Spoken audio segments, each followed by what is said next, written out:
Pinakabagong atraksyon sa lungsod ng Valenzuela ganap ng pinuksan sa publiko.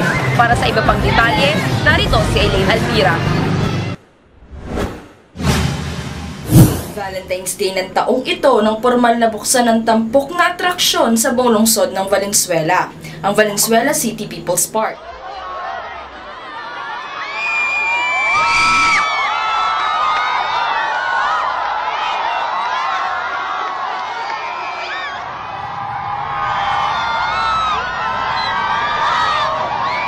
Sa lahat ng Valenzuelanong pamilya, ibinibigay ho namin sa inyo ang inyong park, ang Valenzuela People's Park! Sa laki nitong 1.3 hektarya ng lupa, matatagpuan ang iba't ibang pasyalan para sa buong pamilya. Ilan sa mga itong interactive fountain, aero circle para sa mga taong mahilig mag-zumba at mag-exercise, amphitheater, picnic garden, children's play park, at ang seniors garden para sa mga lolo't lola.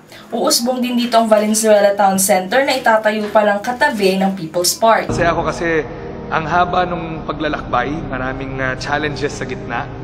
May delay dahil nagkagulo sa pier, yung mga gamit hindi nakarating. Yung pinaghirapan natin ng isang taon at kalahati, mabubuksan na sa ilang oras. And ako very excited rin ako dahil gusto ko makita ng taong bayan ng Valenzuela kung saan napupunta yung pera nila at kung saan ko nilagay yung oras ko nitong nakalipas na mga ilang buwan na naging mayor nila ako. Proud na proud ang mga Valenzuelano sa panibagong achievement na ito ng lugar.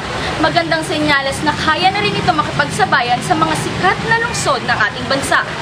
We experience Valenzuela.